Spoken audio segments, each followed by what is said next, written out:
کہتے ہیں کہ اپنی ذات کا علم جو رکھتے ہیں کائنات میں پوری، جو یہ کہے کہ میں اپنی ذات کا علم نہیں رکھتا ہوں، وہ کسی صورت میں کوئی چیز اس کے لیے ثابت ہو ہی نہیں سکتی، کسی چیز کا وہ علم رکھ بھی نہیں سکتا۔ کیوں؟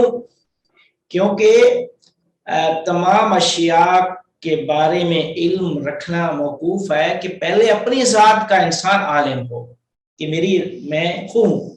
میں ہوں۔ جب اس کا یقین ہے تو اگلا سٹیپ یہ ہے کہ میں اشیاء کا عالم ہوں۔ تو کہتے ہیں یہ جو دو یہاں پہ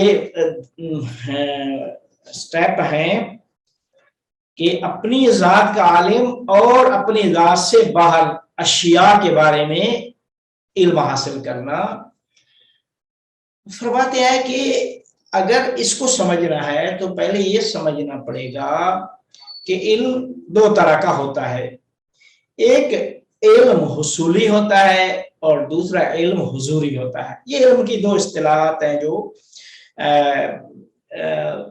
ابن سینا کی عبارتوں میں بھی علم حصولی کی اصطلاح تو تھی، حضوری بھی ان کی بعض عبارتوں سے سمجھا جا سکتا ہے، لیکن بعد والے فلاسفہ نے اس کو زیادہ واضح کیا کہ علم دو طرح ہوتا ہے، علم حصولی ہوتا ہے یا حضوری ہوتا ہے۔ حصولی علم میں ہوتا یہ ہے کہ اشیاء کی صورتیں ذہن میں آتی ہیں، خود اشیاء نہیں آتی، اشیاء کی صورتوں کا ذہن میں آ جانا یہ علم حصولی کہلاتا ہے۔ جس طرح خود سارے منطقی فلاسفہ یہی تعریف کرتے ہیں علم کی کہ ہوا صورت الحاصلۃ من الشیء عند العقل، یعنی شے سے صورت کا حاصل ہو جانا ذہن میں، یہ علم حصولی کہلاتا ہے۔ پس اشیاء کی جو صورتیں ذہن میں آتی ہیں یہ علم حصولی کہلاتی ہیں۔ تو انسان جب اشیاء کا علم حاصل کرتا ہے تو اشیاء کے بارے میں یہ اس کا علم حصولی کہلاتا ہے۔ کیوں؟ کیونکہ انسان کا ذہن، انسان کی عقل اس میں واسطہ بن رہی ہوتی ہے کہ خارج میں جو شے ہیں، اشیاء موجود ہیں، ان اشیاء اور خود انسان کی ذات، جو انسان کی روح ہے، جو روح، قلب، نفس، ناطقہ، یہ تینوں ایک چیز ہے، جو ادراک کر رہی ہیں، جو علم حاصل کر رہی ہیں، ان کے درمیان اور اشیاء کے درمیان وہ انسانی ذہن واسطہ ہے کہ وہ ان اشیاء کی صورت ذہن میں آتی ہے اور ذہن سے صورت پھر جاتی ہے نفس ناطقہ میں۔ تو یہ فرماتے ہیں یہ علم حصولی ہے۔ تو اس علم میں جب واسطہ ہے تو جہاں پہ واسطہ ہو وہاں پہ خطا ممکن ہے، اور علم حصولی میں اسی وجہ سے خطا ہوتی ہے، علم انسان حاصل کرتا ہے اور بسا اوقات اس میں خطا ہو جاتی ہے۔ دوسری طرح کا علم کہتے ہیں علم حضوری ہے۔ علم حضوری کی تعریف یہ ہے کہ علم حضوری میں اشیاء کی صورتیں ذہن میں نہیں آتی بلکہ خود اشیاء انسان کے پاس حاضر ہو جاتی ہیں، خود اشیاء نفس ناطقہ کے پاس حاضر ہو جاتی ہیں۔ تو یہ خود اشیاء کا نفس ناطقہ کے پاس حاضر ہو جانا یہ علم حضوری کہلاتا ہے۔ جب یہ تعریف واضح ہو گئی تو اب یہاں سے ہم آگے بڑھتے ہیں کہ انسان جب علم حاصل کرتا ہے تو ایک دفعہ انسان اپنی ذات کا عالم ہوتا ہے، دوسری دفعہ اشیاء کا عالم ہے۔ یہ دو طرح کا علم۔ تو ہر انسان کا اپنی ذات کے بارے میں عالم ہونا یا اپنی ذات کے بارے میں علم رکھنا یہ اس کا علم حضوری کہلاتا ہے۔ کیوں؟ کیونکہ انسان کی اپنے پاس اس کی ذات حاضر ہوتی ہے، اس کے اور اس کی ذات کے درمیان کوئی فاصلہ نہیں ہے، کوئی چیز واسطہ نہیں ہے، لہذا علم حصولی نہیں حضوری ہے۔ پس انسان کا اپنی ذات کے بارے میں علم حاصل کرنا یہ اس کا علم حضوری کہلاتا ہے۔ یہ علم حضوری کی ایک مثال۔ اشیاء کے بارے میں، کائنات میں اشیاء کے بارے میں علم، انسان کا اشیاء کے بارے میں علم، یہ سارے کا سارا علم حصولی کہلاتا ہے۔ جب یہ بات واضح ہو گئی تو اب سوال یہ ہے کہ اللہ تعالی کے بارے میں جب ہم کہتے ہیں کہ اللہ عالم ہے، ان اللہ بکل شیء علیم، اللہ ہر شے پہ، ہر شے کا عالم ہے، یعنی عالم علی الاطلاق ہے، ہر شے کا جب اللہ عالم ہے تو یہاں پہ بھی دو صورتیں متصور ہیں۔ ایک انسان، اللہ تعالیٰ اپنی ذات کا عالم ہے، اور دوسری صورت یہ ہے کہ اشیاء کا عالم ہے۔ اب کہتے ہیں کہ علم الہی میں یہ بحث متکلمین اور فلاسفہ کے درمیان صدر اسلام بلکہ اس سے پہلے بھی موجود تھی، لیکن صدر اسلام میں آ کر جب فلاسفہ کی کتابیں ترجمہ ہوئی تو فلسفہ جب وارد اسلام ہوا تو اس وقت بہت زیادہ اس کے بارے میں اختلاف ہو گیا۔ ابن سینا نے آ کے فرمایا کہ اللہ تعالیٰ جب اللہ تعالیٰ کا علم بھی دو طرح متصور ہے۔ ایک دفعہ پہلی صورت یہ ہے کہ اللہ اپنی ذات کے بارے میں علم رکھتا ہے، اپنی ذات کا عالم ہے، تو یہ اپنی ذات کا عالم، یہ اس کا علم حضوری کہلاتا ہے۔ اپنی ذات کے بارے میں اللہ تعالیٰ کا علم رکھنا، یہ اس کا علم حضوری کہلاتا ہے کہ پوری کائنات اس کے پاس حاضر ہے، خود اشیاء اس کے پاس حاضر ہے۔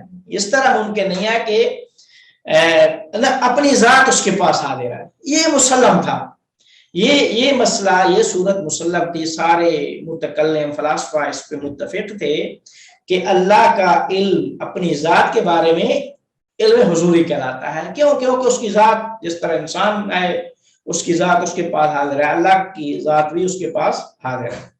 دوسری صورت یہ تھی کہ اللہ تعالیٰ کائنات کا عالم ہے، اشیاء کا عالم ہے، تو اشیاء کے بارے میں بھی اللہ تعالیٰ کا عالم ہونا، اس کے بارے میں بحث تھی کہ یہ اس کا علم حضوری ہے یا حصولی ہے۔ بہت سارے فلاسفہ متکلم یہ کہتے تھے کہ نہیں، اللہ تعالیٰ کا اشیاء کے بارے میں علم رکھنا بھی علم حضوری کہلاتا ہے کہ خود اشیاء جب اس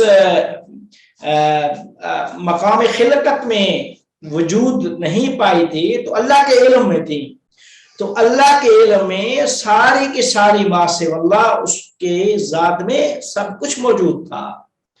سب کچھ جب موجود تھا تو اس علم کے مطابق اللہ نے مقام عین میں سب کچھ کن سے ایجاد کیا۔ کہا کہ اراد اللہ شیئا ان یقول له کن فیکون، اس کن سے پورا عالم خلق ہوا۔ تو اب اللہ کا علم کائنات کے بارے میں متکلم کہتے تھے یہ بھی علم حضوری ہے، فلاسفہ بھی۔ ابن سینا نے آ کے کہا کہ اللہ تعالیٰ کا علم، اس کے بارے میں پھر انہوں نے ایک تعریف، البتہ اس وقت چونکہ وضاحت حضوری اور حصولی کے درمیان کوئی فرق نہیں تھا، ابن سینا، جب تک ابن سینا کا فلسفہ ہے وہاں پہ وہ چیز اتنی کلیئر نہیں ہے۔ تو ابن سینا نے آ کے کہا کہ یہ علم حصولی ہے، اللہ کا اشیاء کے بارے میں علم رکھنا، یہ اس کا علم حصولی کہلاتا ہے۔ جب علم حصولی کی بات کی تو یہاں پہ دو صورتیں، اس بارے میں پھر دو صورتیں ملا صدرہ نے پیش کی، ابن سینا نے پیش کی۔ کیا دو صورتیں؟ فرمایا کہ جب ہم کہتے ہیں اللہ عالم ہے، پہلی صورت یہ ہے کہ اپنی ذات کا علم رکھتا ہے، وہ اس کا علم حضوری کہلاتا ہے۔ دوسری صورت یہ ہے کہ اللہ تمام اشیاء کا عالم ہے۔ جب ہم کہتے ہیں تمام اشیاء کا عالم ہے تو اس کی پھر دو صورتیں ہیں، تمام اشیاء کا عالم ہے، اس کی دو صورتیں ہیں۔ کون سی دو صورت؟ کہتے ہیں پہلی صورت یہ ہے کہ اللہ تعالیٰ علم رکھتا ہے مخلوقات کے بارے میں اس کو کہتے ہیں ان کی عبارت میں علم ما قبل الایجاد و علم ما بعد الایجاد، دو صورتیں کی کہ مخلوقات کے بارے میں اللہ علم رکھتا ہے ان کو ایجاد کرنے سے پہلے، پہلی صورت یہ ہے۔ دوسری صورت یہ ہے کہ مخلوقات کو ایجاد کرنے کے بعد بھی اللہ عالم ہے۔ اب کہتے ہیں کہ جہاں کائنات کے بارے میں علم کی دو صورتیں ہوگی کہ ان کو وجود عطا کرنے سے پہلے ان کے بارے میں علم رکھنا اور وجود عطا کرنے کے بعد علم رکھنا، یہ دو صورتیں ہیں۔ تو کہتے ہیں کہ ٹوٹل 3 صورتیں ہو گئی اللہ کے علم حق تعالیٰ کے بارے میں، ٹوٹل 3 صورتیں کہ اللہ کا علم اپنی ذات کے بارے میں، اللہ کا علم مخلوقات کے بارے میں ایجاد سے پہلے، وجود عطا کرنے سے پہلے اور وجود عطا کرنے کے بعد، یہ ٹوٹل 3 صورتیں ہو گئی۔ فرماتے ہیں کہ اس میں تو کوئی اختلاف نہیں ہے کہ اللہ تعالیٰ اپنی ذات کے بارے میں عالم ہے اور اس کا علم حضوری ہے۔ یہ سارے کے سارے بعد والے فلاسفہ، متکلم، سارے اسبات کے قائل ہیں، اس میں سب کا اتفاقی نظریہ ہے۔ ملا صدرہ بھی یہی کہتے ہیں کہ اللہ تعالیٰ کی ذات میں جب انسان کو بھی اگر دیکھا جائے نا، تو انسان جب علم رکھتا ہے اپنی ذات کا تو وہاں پہ علم، عالم، معلوم و ان کا اتحاد ہے، تینوں ایک چیز ہے۔ علم، عالم، معلوم، علم، عالم وہ نفس ناطقہ، معلوم وہ شے، وہ شے کیا ہے؟ اپنی ذات ہے، ذات کا علم اور پھر کیا کہتے ہیں وہ علم اور پھر وہ نفس ناطقہ، یہ تینوں ایک ہی چیز ہے۔ تو کہتے ہیں کہ اللہ تعالیٰ کے بارے میں بھی اس کا کیا کہتے ہیں کوئی اختلاف نہیں ہے پہلی صورت میں۔ متکلمین، فلاسفہ سب ایک بات کہتے ہیں جب دوسری صورت ہے کہ دوسری جو 2 صورتیں ہیں کہ اللہ تعالیٰ اشیاء کا عالم ہے قبل ایجاد، اشیاء کا عالم ہے بعد ایجاد، یہ 2 صورتیں ہیں۔ کہتے ہیں ان 2 صورتوں میں سوال یہ ہے، پہلے سوال کہ کیا اللہ تعالیٰ مخلوقات کے بارے میں علم رکھتا ہے یا نہیں؟ اگر علم رکھتا ہے تو اس کا علم کلی ہے یا جزیات کے بارے میں بھی عالم ہے؟ جزیات کے بارے میں بھی عالم ہے۔ اور آیا اللہ تعالی کا علم رکھنا مخلوقات اور جزیات کے بارے میں یہ حضوری ہے یا حصولی ہے؟ یہ ساری کے ساری صورتیں ابن سینا نے کی ہیں۔ تو کہتے ہیں کہ ویسے ابن سینا فرماتے ہیں کہ اللہ تعالیٰ تمام اشیاء کا عالم ہے، تمام اشیاء کا عالم ہے۔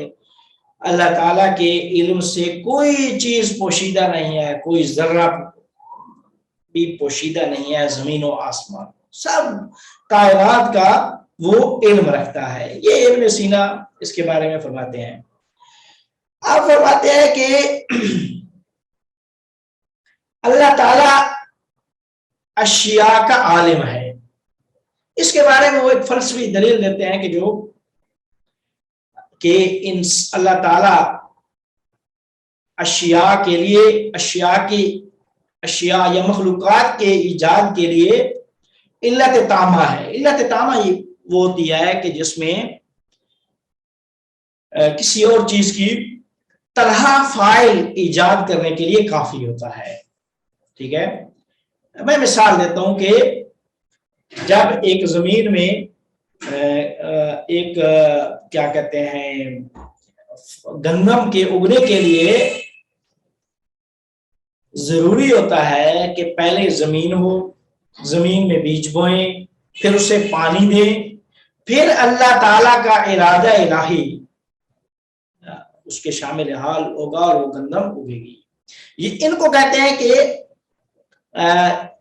علل معدہ، فارسی میں اس میں ملا صدرہ اور ابن سینا کی اصطلاح میں علل معدہ، کہ ہم جو علت ہیں کائنات میں، ہم اشیاء ایک دوسرے کے لیے علت ہیں، علت معدہ ہیں، یعنی ہم شرائط فراہم کرتے ہیں. ہم یعنی گندم کے اگنے کے لیے شرائط فراہم کر دیتے ہیں, بیج لا کے زمین میں بو دیں گے, پانی لگا دیں گے, سب کچھ ہے. لیکن جب تک اللہ تعالیٰ کا ارادہ الہی شامل حال نہیں ہوگا, وہ علت فاعلی جو ہے ایجاد وجود عطا کرنے والی ذات علت فاعلی وہ خدا ہے. انسان علت فاعلی نہیں ہے اشیاء کی ایجاد کے لیے. تو کہتے ہیں کہ لیکن اللہ تعالیٰ کی ذات ایجاد کرنے کے لیے وجود عطا کرنا وہ اللہ تعالیٰ کا کام ہے. اللہ تعالیٰ اشیاء کو وجود عطا کرتا ہے. انسان کے بس میں نہیں ہے کہ کسی کو وجود عطا کرے. وجود انسان عطا نہیں کر سکتا, وجود عطا کرنا اللہ تعالیٰ کی ذات کا کام ہے. اور فرماتے ہیں کہ جب وجود عطا کرنا اللہ تعالیٰ کا کام ہے, تو اب جب اللہ کے علم میں اللہ اپنی ذات کا عالم تھا, اب اشیاء کا علم جو اللہ تعالیٰ رکھتا ہے, کہتے ہیں کہ چونکہ اللہ اپنی ذات کا عالم ہے تو اس کی ذات علت تامہ بنتی ہے اشیاء کا علم رکھنے کے لیے. کسی اور چیز کی وہاں پہ ضرورت نہیں ہوتی. تو اب اس کو کہتے ہیں کہ علم خود اپنی ذات کا علم رکھنا یہ سبب علت تامہ بنتا ہے کہ ایجاد اشیاء خارج میں وجود میں آ جائیں. اللہ لفظ سے کن ارادہ, اپنے ارادے سے کن فیکون, کسی اور چیز کی ضرورت نہیں ہے. تو اس کی ذات علت تامہ ہے. جب اس کی ذات کہتے ہیں کہ علت تامہ ہے تو اس کا علم اشیاء کے لیے, اس کا علم اشیاء کے لیے چاہے وہ کلی ہو یا جزئی ہوں, چاہے وہ کلی ہوں یا جزئی ہوں, تو اس کا علم رکھنا اپنی ذات کے بارے میں یہ علت تامہ بنتا ہے کہ وہ اشیاء کا عالم ہو. جب اشیاء کا عالم ہے تو وہ اشیاء چاہے کلی ہوں یا جزئی ہوں وہ ان کا عالم ہے.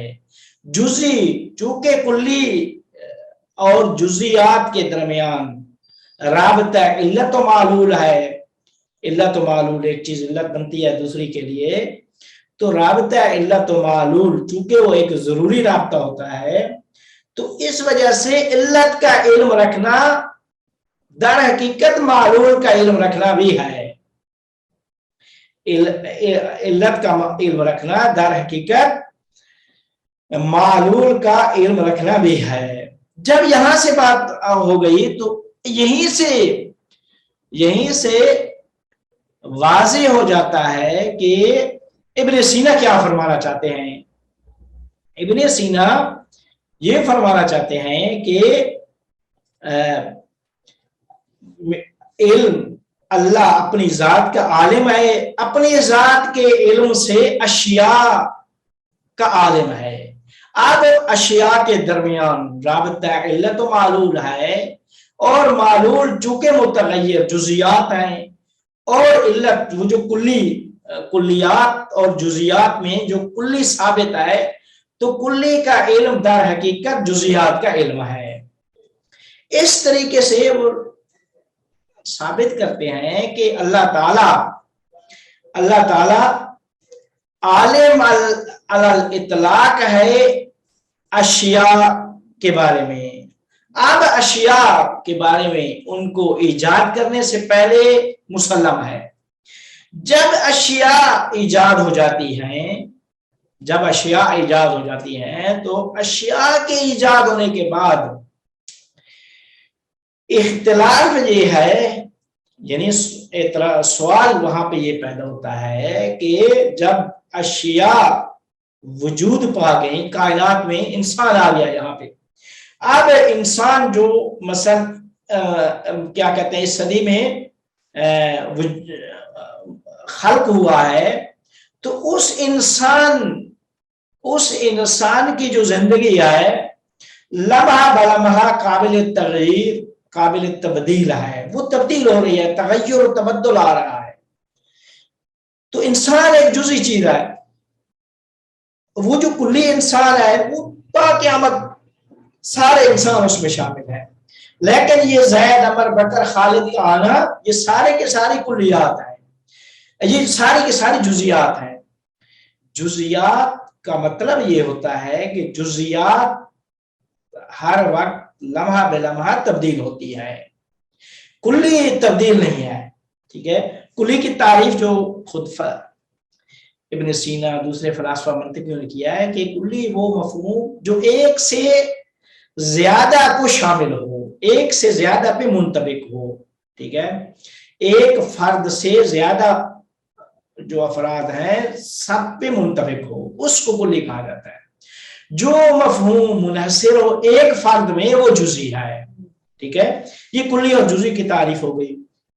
جس طرح انسان ایک کلی مفہوم ہے۔ اب 1400 سال پہلے والے بھی انسان تھے، آج کے دور کے بھی انسان ہے، تا قیامت آنے والے یہ سارے انسان ہوں گے، لیکن اس انسان کے جو افراد ہیں وہ جزئی ہیں۔ زید عمر بکر خالد، تاریخ میں جو بھی لوگ آئے ہیں یہ سارے جزئی ہیں، وہ انسان کلی ہے۔ اس انسان میں کوئی تبدیلی قابل تغییر و تبدل نہیں، وہ مفہوم ادھر ادھر نہیں ہو سکتا۔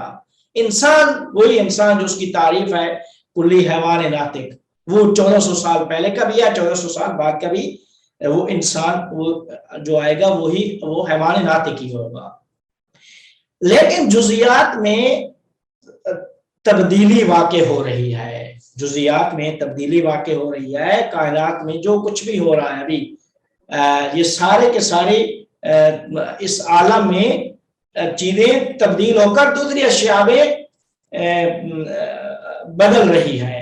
تو کہتے ہیں کہ جزیات زید کو لے لیں، عمر کو لے لیں، بکر کو لے لیں، آج وہ ٹھیک ہے، کل وہ بیمار ہوگا، پرسوں وہ مثلا حادثہ ہو جاتا ہے، ایک دن جاہل ہے، دوسرے دن عالم ہے، ایک دن کوئی چیز پڑھی ہے دوسرے دن نہیں پڑھی۔ تو یہ جزیات میں تغییر، تبدل، تبدیلی واقع ہو رہی ہے۔ اب مسئلہ یہاں پہ تھا کہ جب ہم کہتے ہیں اللہ اشیاء کا عالم ہے ایجاد سے پہلے، ایجاد سے پہلے اس کے پاس اشیاء تھی نہیں، تو اشیاء کا عالم تھا، ساری کی ساری اشیاء چاہے کلی چاہے جزئی، چاہے علت چاہے معلول اس کے پاس حاضر تھی۔ وہ ذات حق تعالی چونکہ اپنی ذات کا علم رکھتی تھی تو اپنی ذات کا علم علت تامہ بنتا تھا کہ جو ساری اشیاء کی وہ عالم ہو، چاہے وہ اشیاء وہاں پہ کلی ہے جزئی ہے جو بھی ہے سب کے وہ عالم تھی۔ مسئلہ یہاں پہ ہوتا ہے کہ جب اللہ تعالیٰ اشیاء کو ایجاد کرتا ہے تو اشیاء کو ایجاد کرنے کا نام کلی ثابت رہتی ہے، جزیات میں تبدیلی آ جاتی ہے۔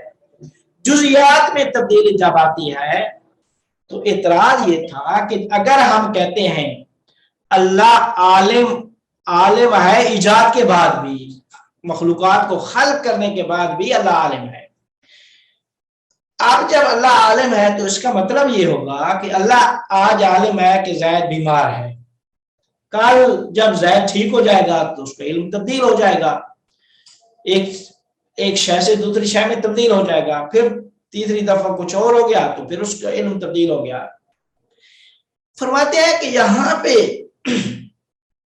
اللہ کا علم تبدیل ہو رہا ہے جزیات کے بارے۔ اگر ہم کہتے ہیں اللہ عالم ہے جزیات کا تو اس کا مطلب یہ ہے کہ جب جزئی قابل تغییر و تبدل ہے، جزئی میں تبدیلی آ رہی ہے تو جزئی میں تبدیلی در حقیقت اللہ کے علم میں تبدیلی ہے، اور اللہ کی ذات ثابت ہے، متغیر نہیں ہے۔ لہذا وہاں پہ یہ اعتراض تھا۔ اس اعتراض کو رفع کرنے کے لیے، ختم کرنے کے لیے ابن سینا کے پاس یا تو یہ سرے سے انکار کر دیتے کہ اللہ جزیات کا عالم نہیں ہے، کیونکہ اگر کہتے ہیں عالم ہے تو یہ مشکل پیش آتی ہے، یا سرے سے انکار کر دیں، اور سرے سے انکار نہیں کر سکتے۔ کیوں نہیں کر سکتے؟ اس وجہ سے نہیں کر سکتے کہ وہ مسلمان ہیں، اللہ پہ، پیغمبر پہ، اس کی کتاب پہ ایمان رکھتے ہیں، اور اللہ فرماتا ہے کہ میں عالم علی الاطلاق کا مطلب ہے چاہے کلی چاہے جزئی، چاہے ایجاد سے پہلے چاہے ایجاد کے بعد، سب اشیاء کا میں عالم ہوں۔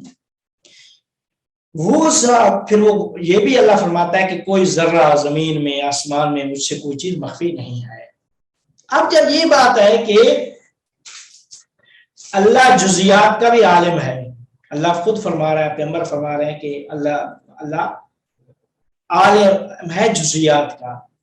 اب ابن سینا کے پاس تو یہ راستہ تھا کہ وہ کہے کہ عالم نہیں ہے جزیات کا، وہ اس راستے پہ وہ جا نہیں سکتے تھے۔ کیونکہ اس راستے پہ اگر جاتے ہیں تو اس راستے کا مطلب یہ ہے کہ وہ خدا اور رسول کا انکار کر رہے ہیں۔ جو خدا اور رسول کا انکار در حقیقت وہ ایمان سے خارج ہو جاتے ہیں، تو وہ اس طرف نہیں جانا چاہتے تھے۔ لیکن جس طرف گئے ہیں اس طرف جانے کے بعد بھی لوگوں نے کہا کہ یہ کافر ہو گئے۔ ابن سینا نے اسی مسئلے کو حل کرنے کی کوشش کیا ہے کہ اللہ تعالیٰ جزیات کا بھی عالم ہے۔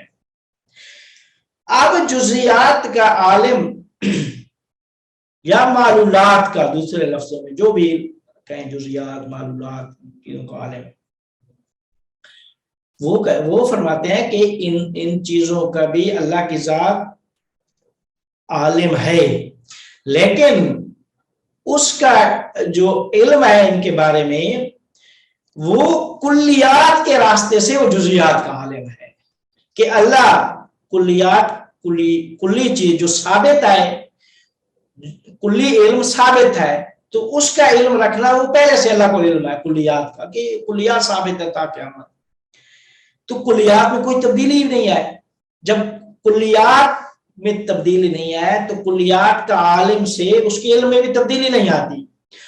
ابن سینا نے کہا کہ اللہ تعالیٰ عالم ہے جزیات کا لیکن کلیات کے راستے سے، کہ کلی کا علم در حقیقت جزیات کا علم ہے۔ وہ مثال دیتے ہیں جس طریقے سے ایک شخص عالم بنتا ہے کہ مثلا جی فلاں ٹائم پہ فلاں اس پہ کیا کہتے ہیں فلاں دن فلاں وقت ہوگا، فلاں علاقے میں چاند گرہن ہوگا یا سورج گرہن، اس کی مثال دیتے ہیں۔ کہتے ہیں یہ ہے جزیات کے، ظاہر ہے اگر وہ جو جزی چیزیں بتا دیتا ہے، فلاں وقت ہوگا، فلاں ٹائم کیا کہتے ہیں فلاں علاقے میں ہوگا، فلاں علاقے میں نہیں ہوگا، اس طرح وہ کہتے ہیں کہ ایک منجم جو ہے علم نجوم، وہ اس کسوف کا، اس کا چاند گرہن کا عالم ہے، لیکن کس طریقے سے علم کہ اس کے جو علت و اسباب تھے کہ یہ جس طرف جا رہے ہیں یہ یعنی چاند گرہن میں ضرور لگنا ہے، تو وہ بتا دے گا کہ اس ٹائم پہ وہ چاند گرہن لگے گا یا سورج گرہن لگے گا۔ تو کہتے ہیں کہ یہ در حقیقت اسباب و مسببات کے علم سے معلول کا علم ہے، ٹھیک ہے، اسباب کے علم سے معلول کا علم ہے یا اس کلی علم سے جزیات کا علم ہے۔ تو اللہ تعالیٰ اس طرح کا عالم ہے جزیات کے بارے میں۔ اب جب اس طریقے سے شروع کیا انہوں نے، تو اس طریقے سے جب شروع کرنے کے بعد جب یہ بات کی تو بھی امام غزالی اور دوسرے لوگوں نے کہا کہ ابن سینا نے در حقیقت انکار کیا ہے کہ اللہ جزیات کا عالم نہیں ہے۔ کیونکہ وہ یہ کہہ رہے ہیں کہ کلیات کے علم سے جزیات کے علم لازم ہے۔ ڈائریکٹ کہہ دے کہ اللہ جزیات کا عالم ہے، وہ یعنی وہ جو متشرعین انہیں کہتے ہیں شریعت کے لوگ، تو وہ زیادہ اس میں تھے کہ یہ ڈائریکٹ کیوں نہیں کہہ رہے، صراحت سے کہہ دیں کہ اللہ جزیات کا عالم نہیں ہے، یا صراحت سے کہہ دیں کہ اللہ جزیات کا عالم ہے۔ یہ کیوں کہہ رہے ہیں کہ اللہ کلیات کا عالم ہے، کلیات کا علم در حقیقت علم کلی ہے، جزی کا علم ہے۔ اس کو عربی میں انہوں نے لکھا ابو علی سینا کی اشارات و تنبیہات کہ جزیات کا علم رکھتا ہے علی وجہ الکلی، یہ عربی کی اصطلاح ہے، یعنی کلی وجہ پر جزی کا عالم ہے، ٹھیک ہے۔ یہ ابن سینا نے اس طرح، پھر انہوں نے یہ فرمایا کہ اللہ علم کو دو قسموں میں تقسیم کر دیا کہ علم کی دو قسمیں ہیں، علم فعلی ہے اور علم انفعالی ہے. یہ بتایا کہ یہاں جو انسان علم رکھتا ہے اور جو اللہ علم رکھتا ہے ان میں فرق ہے. فرق یہ ہے کہ انسان علم کہاں سے حاصل کرتا ہے؟ انسان معلومات کا سے ہی علم حاصل کرتا ہے، اس کی صورتیں ذہن میں لاتا ہے، اشیاء کو دیکھے گا، اشیاء کی صورتیں ذہن میں لائے گا تو اس کا علم کہلائے گا. فرماتے ہیں اس کو کہتے ہیں علم انفعالی. انفعال یعنی معلومات سے علم حاصل کرنا. ٹھیک ہے، معلومات کو دیکھ کر علم حاصل کرنا. تو علم انفعالی میں ہوتا یہ ہے کہ علم معلوم کے تابع ہے. علم معلوم کے تابع ہے تو معلوم سے ہی علم انسان حاصل کرتا ہے. ٹھیک ہے، لیکن اللہ کا علم انفعالی نہیں ہے بلکہ علم فعلی ہے. علم فعلی میں ہوتا یہ ہے کہ علم تابع معلوم نہیں ہوتا بلکہ معلوم تابع علم ہوتا ہے. مثال میں دیکھیں، اس کی مثال ایک شخص بلڈنگ بنانا چاہتا ہے تو اس کا نقشہ ذہن میں بنائے گا. بلڈنگ کا جو نقشہ ذہن میں ہے اس کے مطابق بلڈنگ بنائے گا. ٹھیک ہے، مثال دے رہا ہوں کہ نقشہ تیمور صاحب نے ایک نقشہ بنایا ہستونیس کا، اس ہستونیس کو یہاں آ کے بلڈنگ بنا دی یہاں پہ شریف کالونی میں. ٹھیک ہے، تو یہ علم فعلی ہے، اسے علم فعلی کہا جاتا ہے. لیکن اب ایک صورت، دوسری صورت یہ ہے کہ آپ نے ایک بلڈنگ دیکھی، بلڈنگ کو دیکھ کر اس کا نقشہ ذہن میں بنایا، یہ علم انفعالی کہلاتا ہے. انسانوں کا علم انفعالی ہے اور اللہ تعالیٰ کا علم کائنات کے بارے میں علم فعلی ہے. علم فعلی وہ خود شروع سے اس کا اپنا فعل ہے، اپنی ذات کی عالم ہے، اشیاء اس کے پاس تھیں اور اس نے جس طرح اس کے علم میں تھی ویسے ہی عالم عین میں ان کو وجود عطا کیا. جس طرح تھی ویسے ہی عالم عین میں وجود عطا کیا.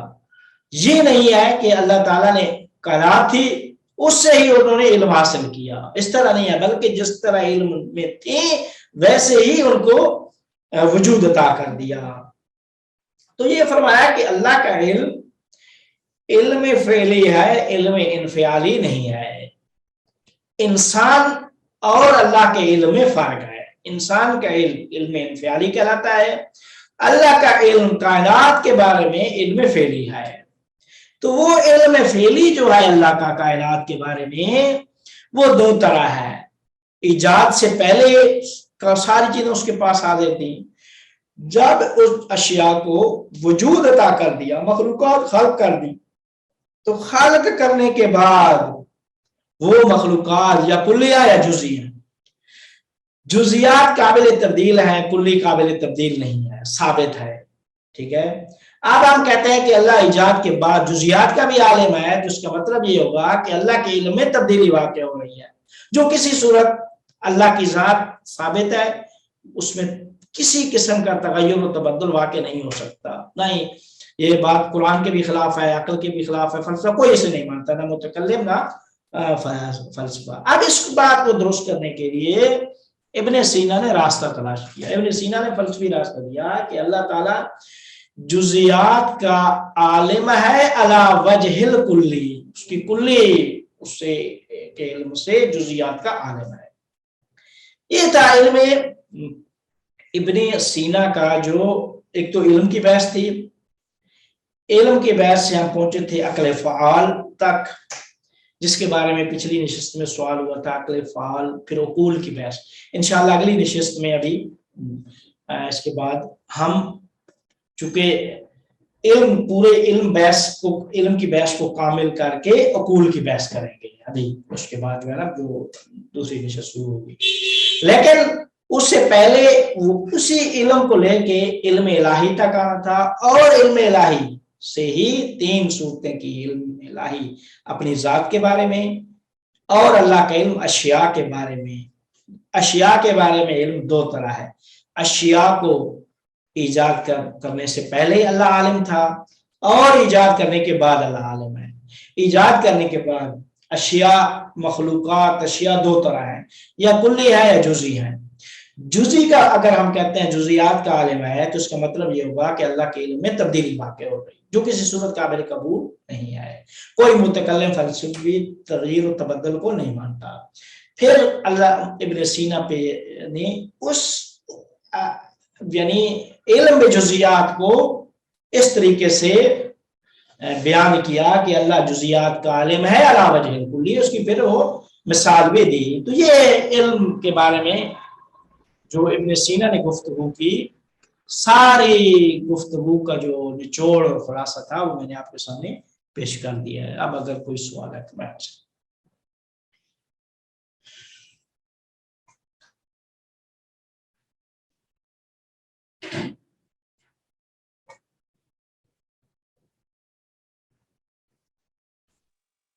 فاضل صاحب مجھے اس بات کی سمجھ نہیں آئی، جو مین ابن سینا کا آپ بتا رہے ہیں نا کہ انہوں نے کہا کہ کلی بالواسطہ کلی جزیات کا علم رکھتے ہیں، یہ مجھے کلیئر نہیں ہوا، یہ اگر آپ ایک دفعہ پھر بتا دیں۔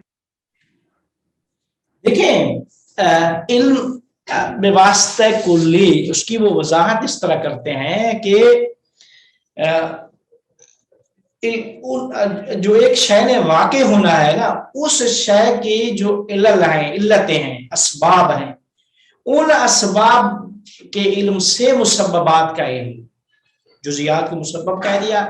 وہ جو اسباب ہیں وہ مثال دی جیسے چاند گرہن کی، سورج گرہن کی، کہ سورج گرہن لگتا ہے تو جو منجم ہے علم نجوم کا ہے وہ کیا کہتا ہے کہ وہ ساری اس کی جو علتیں ہیں ان کو دیکھتا ہے اور ان کو علتوں کو دیکھ کر کہتا ہے کہ یہ سورج گرہن فلاں وقت پہ لگے گا، ٹھیک ہے۔ تو سورج گرہن کا عالم ہے لیکن وہ اس کلی کے راستے سے، اسباب کے راستے سے مسببات کا عالم ہے، اسباب کے راستے سے مسبب، اور اسباب کیا ہے وہ کلی ہے۔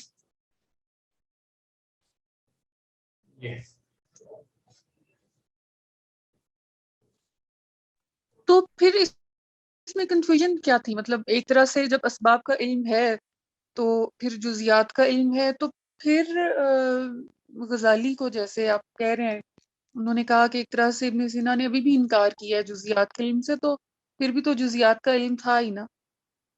جی انہوں نے دیکھیں سارے فلاسفہ نے جنہوں نے پھر ابن سینا کا دفاع کیا، انہوں نے یہی کہا کہ نہیں، ابن سینا انکار نہیں کر رہے، ابن سینا اس ایک مشکل علمی کو حل کر رہے ہیں اور انکار نہیں کر رہے، وہ کہہ رہے ہیں کہ اللہ عالم ہے مسببات کا لیکن اسباب کے علم سے مسببات کا عالم ہے، کلیات کے علم سے جزیات کا عالم ہے کیا۔ اور لوگوں نے سب نے اعتراضات امام غزالی پہ کیے کہ آپ کی کہنا درست نہیں ہے، یہ اعتراض درست نہیں بنتا۔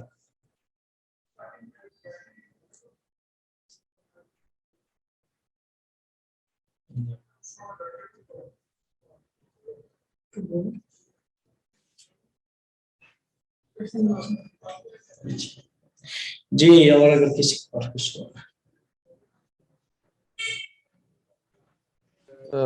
کفال صاحب اگر سوال نہیں ہے تو بریک لے لیتے کیونکہ 8:15 بجے، یا شاید کوئی سوال ہو تو ہم 5 منٹ اور ظاہر چل سکتی کلاس 8:20 تک نہیں ہے تو پھر اگلے انشاءاللہ اس میں چلتے ہیں۔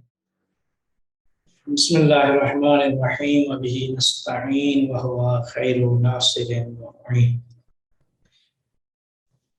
ہماری گفتگو پچھلی نشست میں چل رہی تھی عاقل، معقول، علم، عالم، معلوم، ادراک، مدرک، مدرک، یہ ساری اصطلاحات ہیں۔ ہم یہاں پہنچے تھے کہ انسان جب علم حاصل کرتا ہے یا کلیات کو درک کرتا ہے تو اس ادراک میں ایک نظریہ پیش کیا تھا کہ ابن سینا نے 2 چیزیں بیان کی ہیں، ایک نظریہ تجرید بیان کیا تھا اور دوسرا نظریہ عقل فعال سے اتصال کا نظریہ بیان کیا تھا۔ اس عقل فعال سے ہماری بحث اور کچھ دوستوں کے سوالات کی وجہ سے ہم نے عقل فعال کو سمجھنے اور سمجھانے کے لیے آج یہ ابھی دوسری نشست کو عقول عشرہ کے بارے میں قرار دیا ہے کہ عقول عشرہ ایک 10 عقول، عشرہ کہتے ہیں 10 عقول کے فلاسفہ قائد تھے ابن سینا سے پہلے، وہ پیچھے فلسطینی لوگوں سے ایک نظریہ چلا آ رہا تھا۔ اچھا، مسئلہ یہ تھا کہ اللہ تعالیٰ اصل میں بات یہ تھی کہ اللہ تعالیٰ واحد ہے، واحد سے کثرت کیسے صادر ہوئی، ٹھیک ہے؟ کیونکہ ایک مشکل یہ تھی کہ جو چیز واحد ہوتی ہے، یا ایک منطقی فلسفی قاعدہ ہے کہ فاقد شے وہ معطی شے نہیں ہو سکتی، یا جس کے اندر جو صلاحیت ہے وہی وہ آگے وہ چیز عطا کر سکتی ہے، یا اگر ایک شے انسان کے اندر نہیں ہے تو انسان کے اندر جو صلاحیت نہیں ہے اس چیز کو وہ ایجاد نہیں کر سکتا۔ یہ ایک قاعدہ تھا۔ اب بات یہ تھی کہ اللہ تعالیٰ کے بارے میں ہم سارے فلاسفہ متکلمین عقیدہ رکھتے تھے اور ابھی تک بھی رکھتے ہیں کہ اللہ کی ذات واحد ہے، وحدہ لا شریک ہے، اشہد ان لا الہ الا اللہ وحدہ لا شریک لہ۔ ہم اس کی وحدت کے قائل ہیں، اس کی توحید کے قائل ہیں، اور توحید کے خلاف ہم شرک مانتے ہیں۔ وہ نظریہ کوئی اللہ کو ماننے والا وہ نظریہ قبول نہیں کر سکتا۔ تو اب جب اللہ واحد ہے تو واحد سے کثرت کیسے صادر ہوگی؟ واحد سے پورے کا یہ سارے کے سارے یہ پورا عالم، ایک عالم نہیں عالمین جو اللہ سے صادر ہوئے ہیں، یہ سارے کے سارے کثیر ہیں۔ تو یہ کثرت جو اس ذات کے اندر نہیں تھی، یہ کیسے کثرت وجود میں آ گئی؟ اور اس طرف سے ہم دیکھتے ہیں کہ ہے وجود میں۔ تو اس کو فلاسفہ نے فلسفی لحاظ سے اس کو بیان کیا ہے کہ یہ کس طرح ممکن ہوا ہے۔ اللہ کی ذات واحد ہے، اور فلسفی قاعدہ ہے الواحد لا یصدر منہ الا الواحد، واحد سے واحد ہی صادر ہو سکتا ہے۔ تو ہوا یہ کہ وہ ذات واحد تھی تو اس سے کیسے کثرت صادر ہوئی؟ اس کی توجیہ کے لیے فلاسفہ نے عقول عشرہ کا نظریہ پیش کیا۔ یہ نظریہ پھر آ کے ابن سینا اور فارابی نے آ کے اس کی پھر اسے زیادہ واضح کیا۔ ابن سینا اور دوسرے فلاسفہ اب یہ کہتے ہیں کہ اس وحدت سے جو کثرت صادر ہوئی ہے، یہ کثرت اللہ تعالی سے ڈائریکٹ اور مستقیم طور پر صادر نہیں ہوئی۔ اچھا، جب ڈائریکٹ اور مستقیم طور پر صادر نہیں ہوئی تو یہ کس طرح ہوئی ہے؟ یہ کس طرح ہوئی ہے اس کو واضح کیا ہے عقول عشرہ کی صورت میں۔ اب اس عقول عشرہ کی وضاحت کے لیے ایک علماء قدیم جو تھے، فلاسفہ قدیم، وہ طبیعات قدیم کے جو قائل تھے، ان کے درمیان ایک نظریہ چلا آ رہا تھا کہ وہ 9 افلاک کے قائل تھے، کہ افلاک فلک 9 ہیں۔ 9 افلاک کے جب قائل تھے تو 9 افلاک میں پہلا فلک اعلی، دوسرا فلک ثوابت، تیسرا فلک زحل، چوتھا فلک مشتری، پانچواں فلک مریخ، چھٹا فلک شمس، ساتواں فلک زہرہ، آٹھواں فلک عطارد، اور 9واں فلک قمر۔ ٹھیک ہے، پھر ان افلاک کے ہمراہ ستارے، سیارے، اچھا اس کے علاوہ وہ عناصر اربع، یہ ساری کی ساری جو صادر ہوئے ہیں یہ اس اللہ تعالیٰ جو واحد ہے واجب الوجود ہے اس سے ڈائریکٹ صادر نہیں ہوئے. تو یہ جو 9 افلاک ستارے سیارے یہ کس طرح اس سے یہ کثرت کیسے صادر ہوئی, اور پھر یہیں سے فلک قمر کے نیچے وہ پورے کا پورا عالم مادہ جس عالم میں ہم رہ رہے ہیں. اس کی وضاحت کے لیے عقول اشرا کا نظریہ پیش کیا. عقول اشرا میں انہوں نے ابتدا اس طریقے سے کی کہ اللہ تعالیٰ واحد ہے, اللہ کی ذات, تو واحد سے واحد صادر ہوئی. تو اللہ نے سب سے پہلے جو چیز شبیہ ترین, اپنے سے شبیہ ترین چیز کو خلق کیا, وہ شبیہ ترین چیز کیا تھی؟ عقل اول تھی. اللہ تعالیٰ سے جو پہلی مخلوق صادر ہوئی وہ عقل اول ہے. پہلی مخلوق جو صادر ہوئی وہ عقل اول ہے. تو عقل اول اللہ تعالیٰ سے مستقیم طور پہ صادر ہوا اور مستقیم تخلیق عقل اول کیا ہے. جب عقل اول صادر ہوا تو عقل اول شبیہ ترین عقل ہے جو اللہ تعالیٰ سے شبیہ ہے. تو اب اس سے وہ قاعدہ بھی درست ہو گیا کہ واحد سے واحد صادر ہوا, اللہ سے مستقیم عقل اول صادر ہوا ہے, ڈائریکٹ وہ عقل اول خلق ہوا ہے. عقل اول میں اللہ تعالیٰ نے 2 جہتیں رکھ دی, ایک اس کی جہت کمالیہ ہے اور ایک جہت امکانیہ ہے, ممکن الوجود جس پر ہم کہتے ہیں. اللہ تعالیٰ کی ذات واجب الوجود ہے, اس کا وجود اس کے لیے ضروری اور حتمی ہے. اللہ نے جو پہلی مخلوق خلق کی اس کے اندر وہ امکانی جہت رکھ دی تاکہ اس امکانی جہت سے آگے کثرت کو خلق کیا جائے. تو فرماتے ہیں کہ عقل اول نے اپنے اندر نگاہ کی, اپنے اندر نظر دوڑائی. نظر جب دوڑائی تو دیکھا 2 جہتیں موجود ہیں, ایک جہت کمالیہ ہے اور ایک جہت امکانیہ ہے. جہت کمالیہ سے عقل دوم کو خلق کیا اور جہت امکانیہ سے فلک اعلیٰ کو خلق کیا. ٹھیک ہے, یہ پہلا فلک جو فلک اعلیٰ تھا. اب اسی طریقے سے پھر بات عقل دوم نے جب یہ خلق کیا تو بات آگے بڑھی عقل سوم کی. عقل اول نے عقل دوم کو خلق کیا. اب عقل دوم نے آگے جب دیکھا کہ میرے اندر 2 جہتیں ہیں, جہت کمالیہ ہے اور جہت امکانیہ ہے, تو کہتے ہیں کہ عقل اول نے عقل دوم نے جہت کمالیہ سے عقل سوم کو خلق کیا اور جہت امکانیہ سے فلک ثوابت کو خلق کیا. جو دوسرا فلک تھا فلک ثوابت. پھر وہ عقل سوم خلق ہو گیا. عقل سوم نے اپنے اندر دیکھا کہ 2 جہتیں ہیں, جہت امکانیہ, جہت کمالیہ.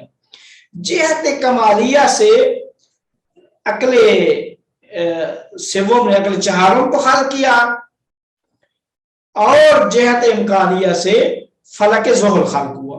اس طریقے سے ترتیب سے جو فلک ہے وہ سارے عقول کے ساتھ خلق ہوتے گئے, یہاں تک کہ کہتے ہیں کہ عقل نہم نے